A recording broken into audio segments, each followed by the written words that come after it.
Hi,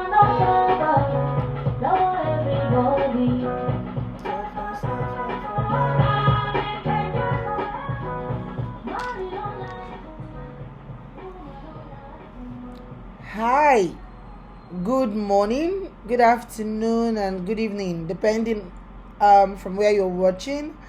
Good morning, I say good afternoon, and good evening again. My name is Linda, or my names are Linda Ubi. I am the founder for TechonomyAfrica. We are fixing market frictions around blockchain technology, decentralized finance, decentralized autonomous organizations, and of course, cryptocurrencies. And I'll be speaking to you today about building business resilience. I would never know why Samuel would, single me out to be the one, speaking in these lines. But it would be good to also mention that I have 18 years asset experience working and just troubleshooting market frictions around diverse business environments. FMCGs, agtech, fintech, prop tech, name it. And this is somebody who have been there, done that, and I would say that I have tried my hands on a couple of businesses. Many of them failed, and that has been very honest. A lot of them also succeeded, and we've been able to, scale these businesses across sub-Saharan Africa. Um, so I would say that I know how frustrating businesses can be. I know it's a long, potholed, and very lonely road. Frustration is the order of the day. As we close the year and kind of take stock of where we are, what we've done, milestones reached, achievements, heights, and all of that. And I know that a lot of conversations and a lot of seminars, webinars would be, on the way for goal setting, vision boarding, and the likes. I would like you to keenly listen if your thoughts, would be around entrepreneurship and just starting something out in 2022. Then I would say you must start. And the best first thing to do would be to put pen to paper. Every great business typically will start with an idea, and to expand on that idea, there must be a roadmap that clearly outlines the idea itself. Either is niche, your idea is niche, or you're appealing to a niche market or a saturated one. I always say that there's a place for everyone. However saturated the market is, if there is directional accuracy, there is speed to execution, and you have a structured marketing plan, then I think you pretty much have the basics. To get your idea off the ground. You also want to identify the market friction or frictions that you're looking to fix. You want to also be keen on seeing how viable in the mid long term this idea is, and you want to also see if this business is scalable, because if you're looking at attracting potential investors, you would have to have a scalable business idea. I would have said disruption, but hey, that word is used a lot of times in contexts that are not even relevant. So just have a scalable business. If I've learned anything from the pandemic, it is the fact that you may want to have pivotable strategies on the way, right? COVID came, disrupted a lot of business models, and businesses that we are not lucky enough to have good heads or people who are thinking outside of the box. We saw that a lot of business went under, a lot of business killed, but it would be good, to first understand, identify the market frictions or friction, and then just see if it's scalable. Another thing you want to do, and we are just getting all warmed up. We're going to get into the nuggets of it all. But this is just me putting context to all of the things that I would be speaking to as we go along. You want to grow your support system. Trust me when I say this. Entrepreneurship will test you in ways you never knew possible. It will frustrate you, it will drain you, it will exhaust you. There are days when you would wake up and not just have the single willpower, not one, not 1 ounce of an energy, to stand up and work on that idea. Why? Probably because investors are not forthcoming, staff is draining you, you're having funding issues, your ideas are not scaling, you want to grow your support system. I was speaking to another budding founder who is troubleshooting problems around alternative medicine, and I said to him, bro, do you even know what you're doing?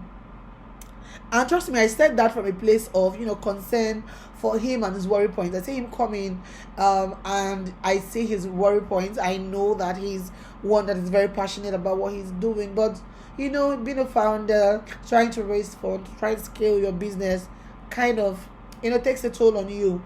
And his clapback to me was, Linda, I was going to ask you the same question. Do you even know what you're doing? Or do you even know what you're getting into? And we had a long, hearty laugh. Because in truth, really, there's no single entrepreneur who has it all figured out. And that is it right there. As long as you go along, you find that your idea would evolve. And as you begin to talk to mentors, friends, family, even staff, you'll find that you begin to shape your idea. A lot of people do not start out on what it is that they have been purposed to do or they've been called to do, simply because they do not have all the pieces of the puzzle together. You do not have to have an idea that is concise, that is finite, if I have to put it that way. You would continue to tweak. Trends will continue to change, right? And as all of that keeps happening in the background, you want to also be talking to your support community. I want to call it that. You want to be talking to mentors. The place of a mentor in your life cannot be, overemphasized. You need mentors. For people who believe in coaches, you might need to have a life coach, or a career coach. You might need to have friends who really buy into and genuinely, support what it is that you're looking to do. They align and they can tell you, you're going, I do not think it's okay to argue, it's okay to not agree. I was speaking to an investor yesterday, and we didn't agree on a number of things, but the thing is, the respect is mutual. She understands that, or they understand that I'm pretty resolute on what my market niche would be.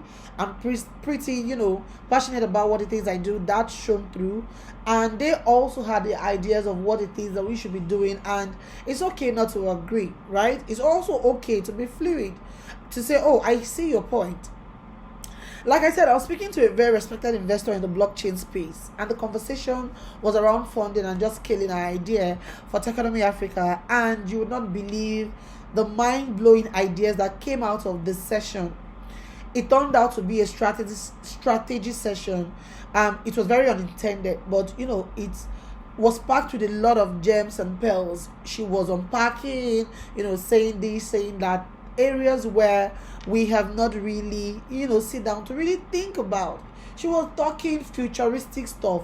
And I would say, watch the space for Techonomy, 2022.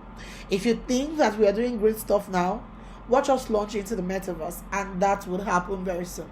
Cut out of the bag, watch the space is what I would say. I would also want to say, never underestimate the power of family. It is key. I know how, you see things on the internet, like, we see crazy stuff, right? But I would say the power of family, again, cannot be overemphasized. I mentioned mentorship, the power of networking, and then maybe support. That stuff that kind of aligns and supports your goals and your visions and what it is that you've set out to achieve. Remember the saying that goes, to go fast, you might want to go alone, but to go far, you need people. You need to cultivate a support community for yourself. Depression is very real on the streets called startup and entrepreneurship, and I just thought to put that there. Now, this was just to put context, into all the nuggets that I'll be sharing, for every budding entrepreneur out there to kind of build business resilience to scale whatever it is that you have been called, conditioned, and purposed to do. Most of us, have a good idea of the definition of growth, but resilience is a relatively new addition to our business vocabulary. So here's a good definition to start with. In simple words, I'll say resilience is the ability to protect and grow the value in the face of a rapidly changing external conditions, or you could say business resilience is the ability, an organization has to quickly adapt to disruptions while maintaining continuous business operations and safeguarding people, assets, and overall, your brand equity. To build and maintain resiliency rather in your business, you must minimize the downside while maintaining the ability to act on opportunities that may present themselves to your business. Business resilience involves financial, operational, strategic, and very psychological elements. Resilience in itself is made up of 5 pillars. I would dare say. Self-awareness is one of them. Mindfulness is another one that is not, emphasized enough. Self-care. You need to always want to protect your mental health. There must be that place of rest. You want to have positive relationships around. You want to have supportive relationships and not relationships that kind of drain you. And you want to have purpose. I believe that every one of us is purposed and conditioned and called to do something, right? Procrastination remains the enemy. After procrastination, you find that ego is another enemy, but as we journey through that, or as we begin to start our journey in entrepreneurship, it will be good to build and maintain resilience both as an individual and in your business. And in your business, you want to focus on 7 pillars really. And I would say that they are critical success factors rather to building resilience and also scaling your business 2, 3, 4x depending on what you're leveraging. The first of that would be you want to be intentional and you want to be very insistent on your culture pillars. Now, I'm going to go through the 7 of them and then start to elaborate one after the other. So, like I said, and if you're writing, I think the video is going to be available, for download. So, you might want to either take notes or listen again. You want to be intentional, like I said, and insistent on your culture pillars. The culture pillars would be, those values that you believe in and those values that your staff would need to align with, right?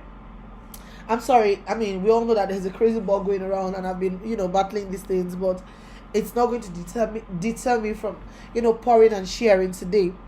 Another would be you want to focus on your business roadmap. It is very key that you have a clear roadmap as you go along. The third would be that you want to be clear on your market niche.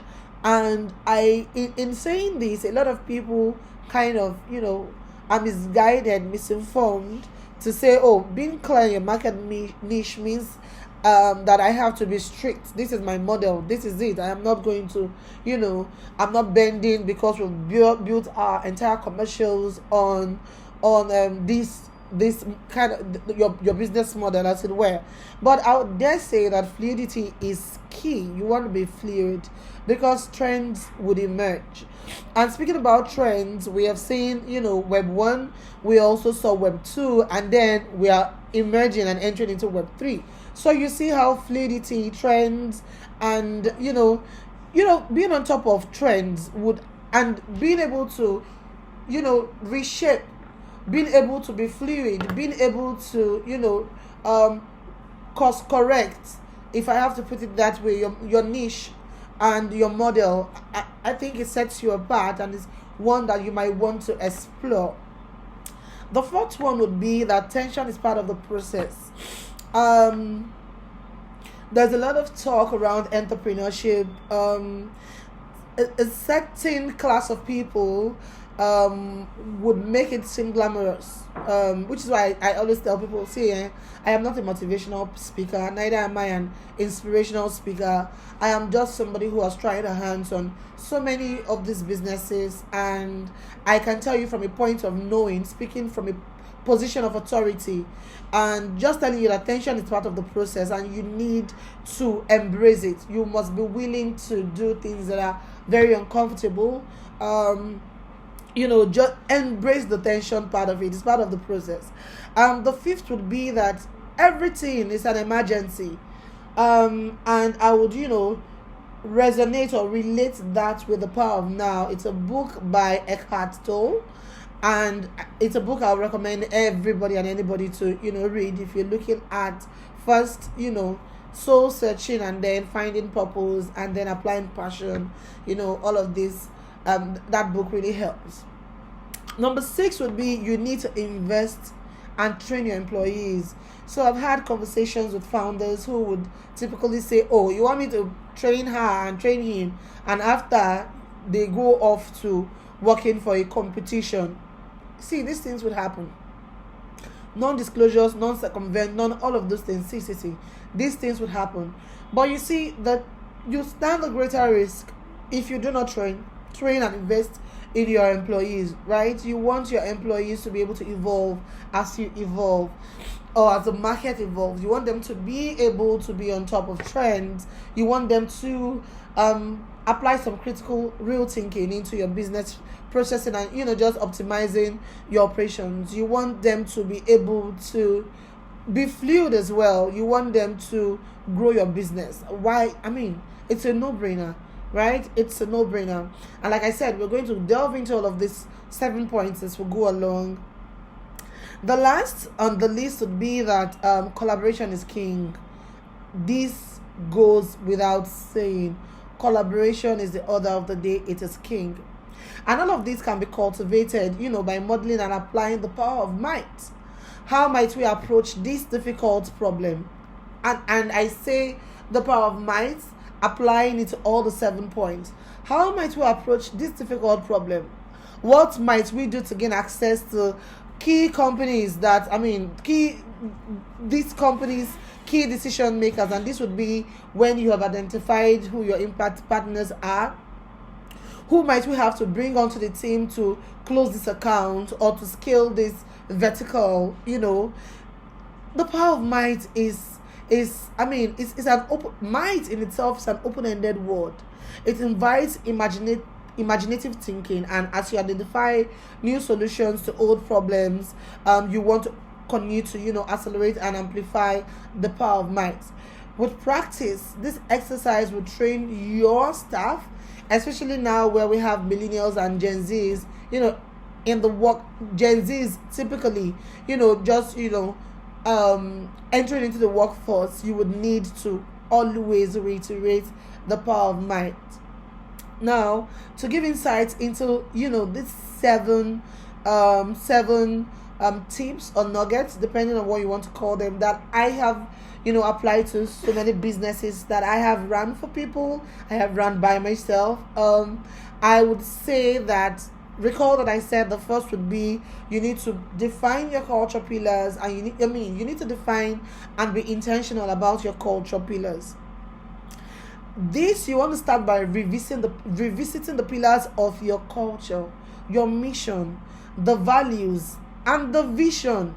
You want to make sure you have the buy-in across the entire organization. There have to be a clear two-way communication between you and your employees, and an agreed upon accountability style. This can be in diverse styles. You can adopt the 360 style where I praise you, you appraise me. You can it could be any way. It could be any way. I really would not. I know this is a timed session, so I wouldn't want to bore us into the accountability part of things. But I think it's something that every organization would want to embrace. You want to create a deep connection within and with all and for all your employees by identifying specific ways that they can contribute to your company's mission, values, and vision. Very important, very key. The second point I mentioned was to have a roadmap, a clear roadmap to your goals. A good resilience plan starts with a roadmap for the overall vision of the company. When you have a clear understanding of what your goals are, you can develop strategies and policies to mitigate risk. Very key. When faced with an unexpected event that disrupts your business workflow, you need a resilience plan that involves 4 key components. One of such would be adaptation, another would be what the securities are. Continuity is another one. I mean, COVID taught and dealt with all of us. And then a recovery structure. So like I said, this is a time session. Maybe if I am invited again, or if we have an opportunity to share and co-learn, we'll be talking about the 4 key components of defining your goals. And just defining a clear roadmap to your goals. The third would be that you want to be clear in your market niche and you want to be fluid. A good market research and analysis are the key inputs for creating very futuristic strategies. Moreover, fast implementation done by high profile management is the basics for the quick digital environments we're operating in. But I would say a lot of us are bootstrapping. So these are things, and these strategies can be initiated with your team, by your team, and implemented by your team, right? Which you see how these whole 7 keys or nuggets kind of are interwoven, and then they kind of complement each other. Recall that I said you need to invest and train your employees. So yeah, as much as you want to leverage, I hear people say things like, if you cannot do it yourself but you want to do it well, outsource, do this, do that. See, there are a lot of information out there, flying out there, and then when you come to the crux of the matter and you come to reality, you find that a lot of these founders, a lot of these small businesses that have just started, scaled from idea to implementation, are bootstrapping. So maybe a lot of outsourcing might not happen. So yeah, you want to I would recommend that you outsource if you can, because the implementation is faster because you have a high profile management, key staff, all of those good stuff, putting together plans that you could implement and start to more like an operating model. But while or before that happens, you want to lean in, you want to leverage on the staff you have. While we live and work today, we should think about tomorrow, which is just around the corner. Think about 2022 again, which is just around the corner, for us to react and respond to the challenges as globalization catches on. You want to make sure that you are very clear on your market niche, and you want to be very, very, very, very extremely fluid. The fourth would be that I said embrace tension. It's part of the process. It is really part of the process. There is no way around it. And I would say this before I delve into the heart of the matter. I am an introvert. Yes, I want that to sink. I am an introvert. But a lot of people do not know this. I've heard ambivert, introvert, extrovert, all of that. And I've tried to do my research around what it is they are. And I also hear, there's this type, personality type, that person. Don't get me wrong, I believe in these things. But, I also believe in the power of convincing myself. I know myself, to yourself be true. I am an introvert.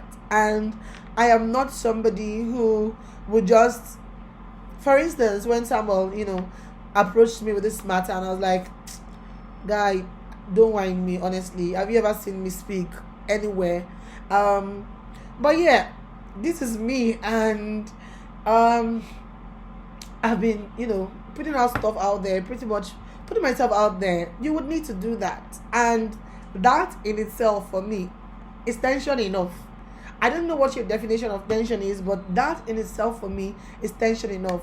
I worked I have been privileged, to work with fantastic people, and one of such persons would be Onyeka Kuma.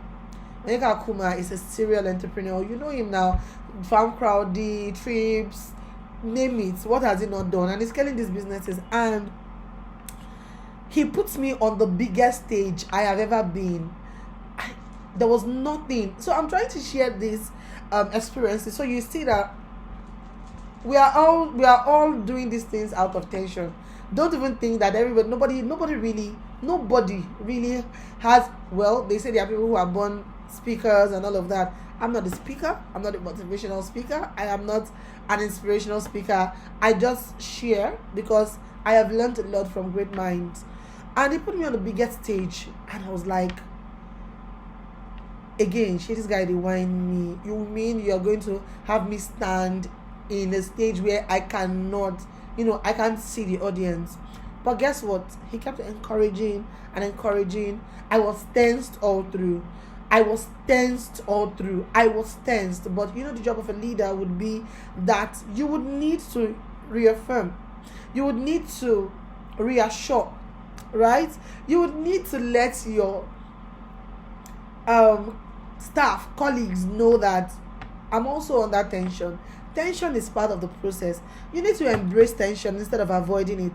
Like I said, it's part of the process. Most businesses live with tensions that are focused on achieving business growth, employee happiness, customer satisfaction, and meeting the numbers. The commercials have to make sense. If you pull on one side too much, the other two sides would suffer. So to resolve this, engage in a constructive dialogue aimed at finding a resolution to specific challenges. This builds resilience and trust. If there's one thing this pandemic has taught us, it is that being prepared for the unexpected is vital to an organization's success. We can't always see what is coming around the corner. Trust me, nobody saw COVID. So sometime in March last year, I think, was it March? I think sometime in March last year, before the lockdown, I was speaking to my colleague, and we were like, this COVID thing. Are you hearing what's happening in China? Are you hearing what's happening in the city where the whole COVID thing broke out from? And then we're hearing of the lockdown, South Africa and all of that. And I really didn't see Nigeria locking down. But see, we didn't see it. I was at home and I just got the email.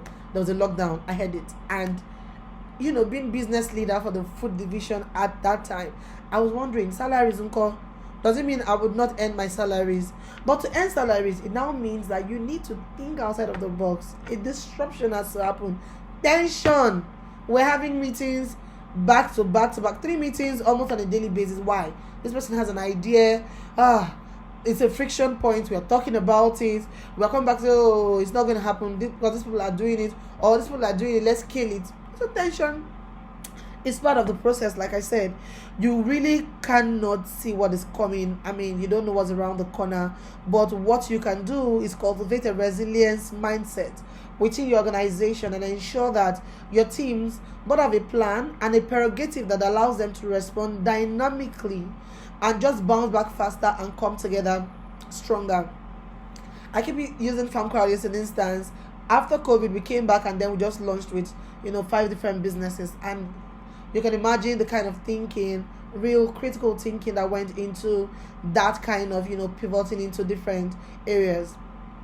Now, number 5 would be treat everything as an emergency. I keep saying it, especially for small businesses, for founders who are just starting out. Complacency cannot be it, right? Everything is an emergency, and then always apply the power of now. For me, if you've worked with me, whether outsourcing, whether you are a staff, whether you are my mentor, whether you are my mentee, you would see that I treat everything as an emergency. I want it. Hey, Kolade, when can I get it? Am I getting it now? My graphics, when am I getting? Am I getting it now? So you have to approach it, excuse me please. You have to approach it similarly how you would look at your office or your home and the risk of a fire, breaking out. Make a list of all your operations and key assets. Identify which are mission critical. What would happen if there is a problem, or there is an attack, or there is a regulatory clampdown? I dare say that. And carry out, a holistic risk assessment. The risk assessment would include the likelihood of the event happening plus possible risk mitigation options. The power of now, and why I would always say, you would need to kind of 1 minute, please, excuse me.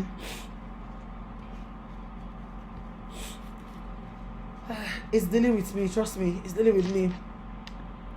I was saying why I would always apply the power of now. And what did I learn really from the power of now? One of the greatest lessons that stuck with me from that book is the cause. The main idea, whatever it is that is happening right now, is everything.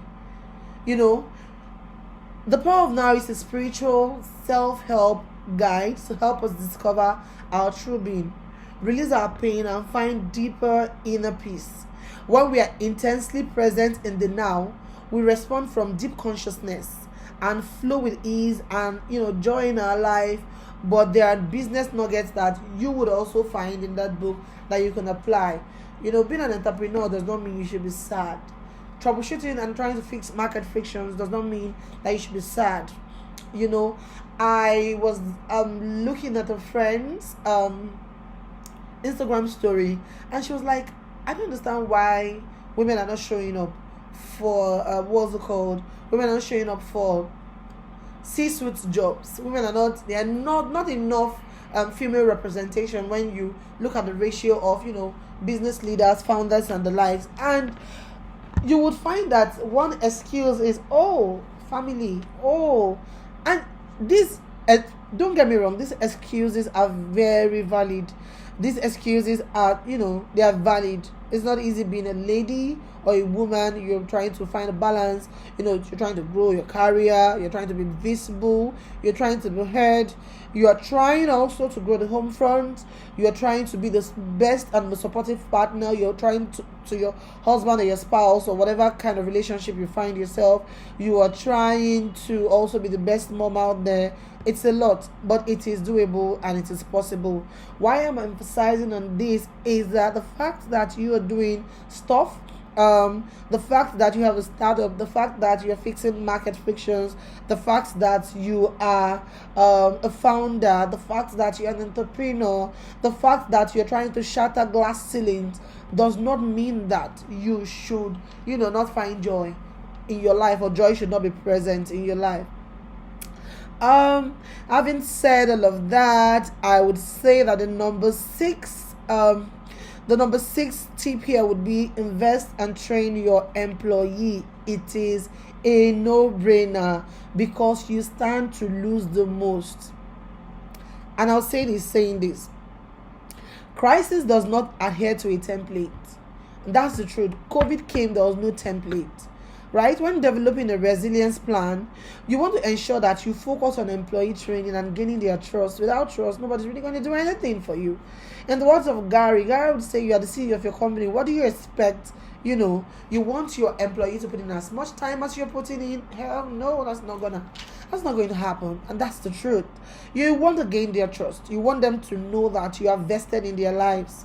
Not being overly prying, not being a nosy, Felicia, but you want to be present. You want them to know that you've got their back. You want to train them on the dynamics and the trouble areas that you are fixing, right?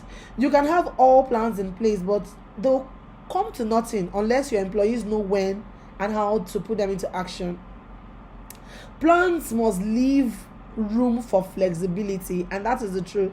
Empowering employees to be creative, to be the best, serves the interest of your company, customers, and then your partners. It's a no-brainer, and I'll just leave it at that. So that, because I've been an employee myself, I've worked well, it's a story for another day. The last and hopefully not the least, because I hope to continue to share with you, would be that collaboration is king. Collaboration, or the power of collaboration, was amplified again during COVID. So you can see that COVID was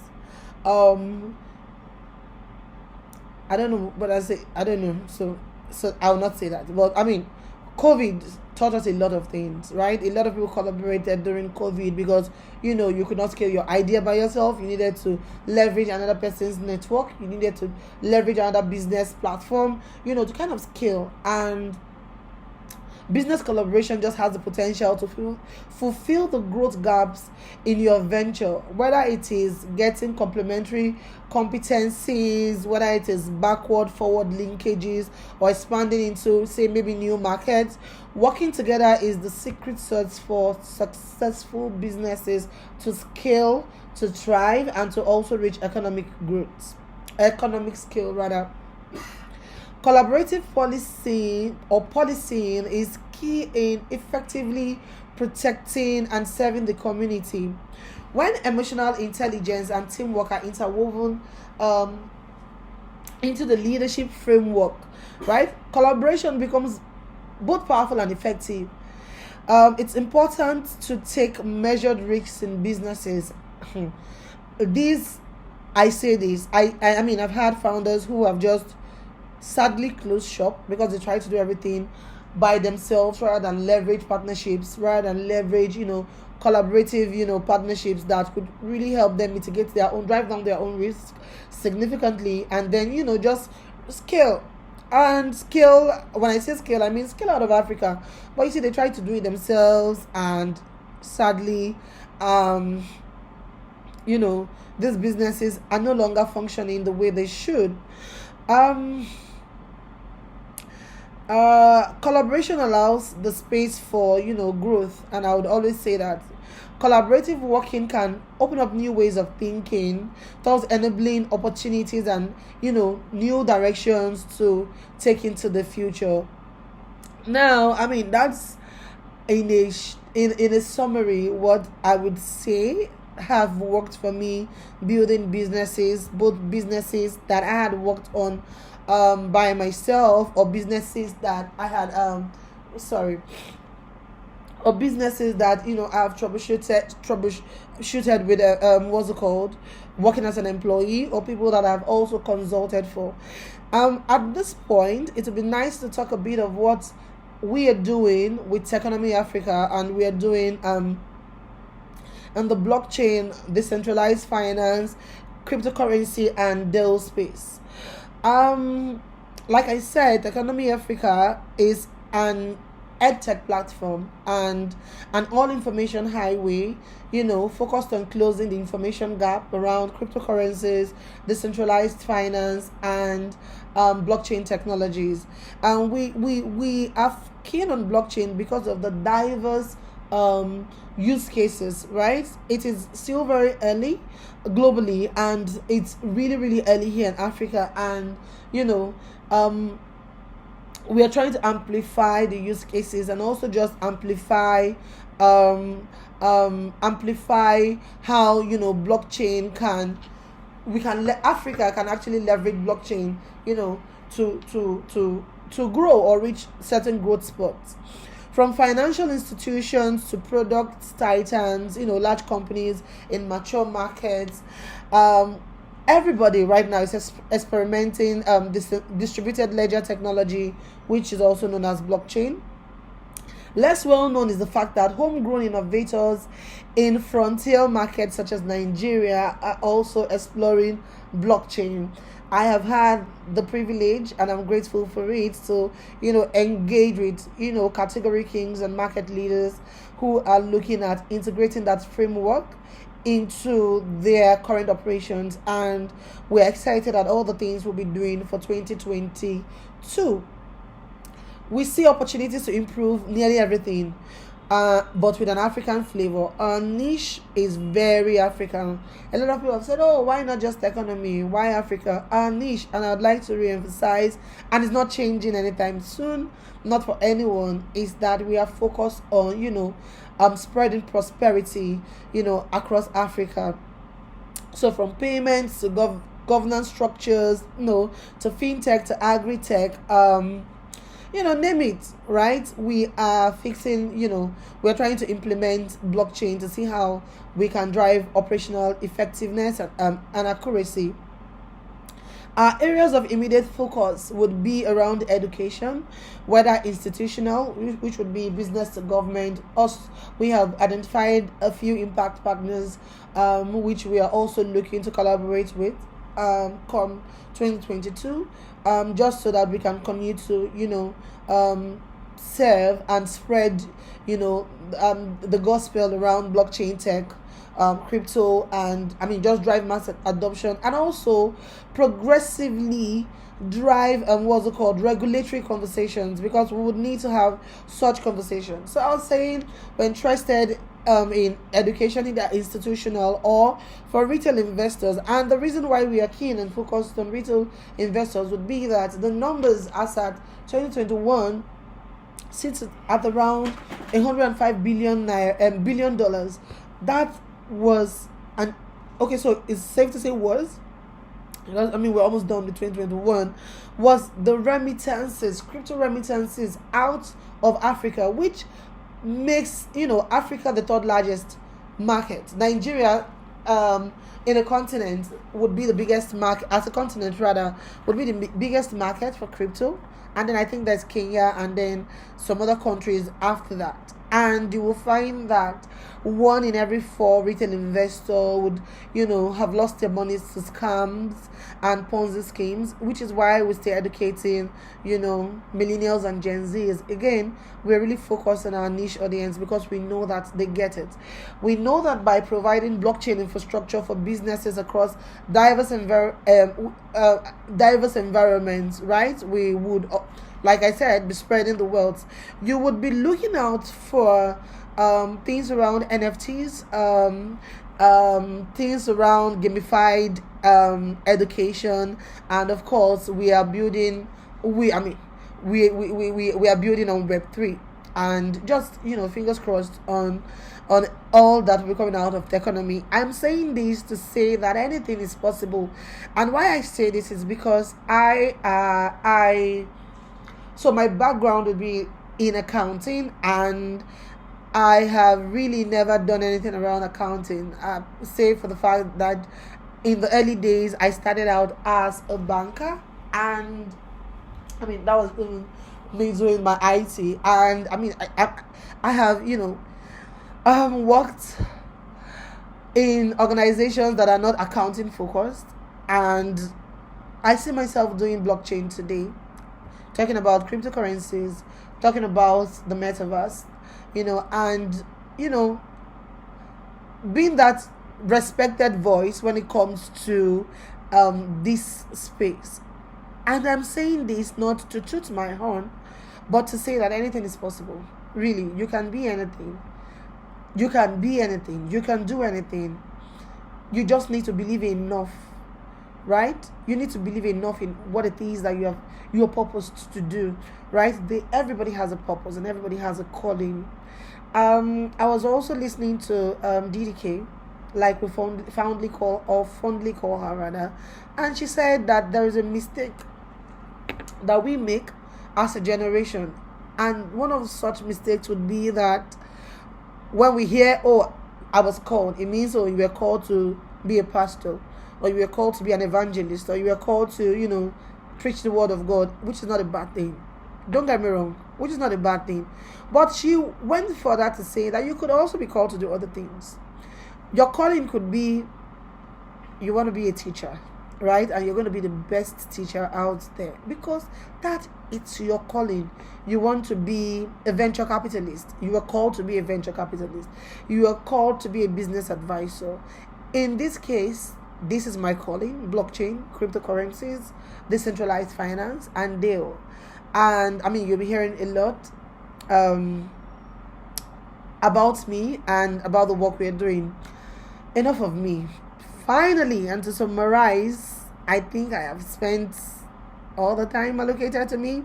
But to finalize, I would say one of the most important part of developing and implementing any business resilience framework is ensuring that everyone involved understands the process. There's no way around it. If you're doing it, and I mean, there's no way you're going to do it alone. That's the truth. And you have people who you're either paying on contract, or people who you've onboarded, say based on equity, or people who you're paying, or see the model, the vision, the mission has to be crystal. It has to be clear. You would need to train your staff. You need to give them access to the information, and the people needed to enact the plan. I mean, and that's the way your business can weather the storm, and that's the way your business can stand the test of time. I think that will be all. Samuel will be sharing my social media platforms. I'll be keen to hear what your thoughts are.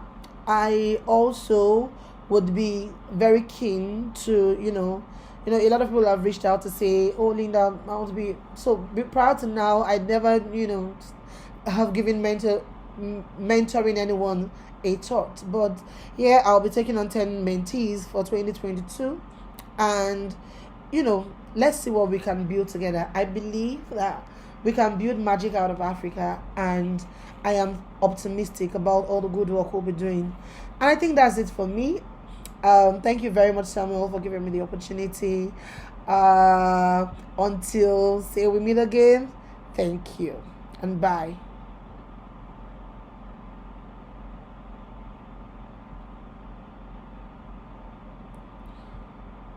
CJ.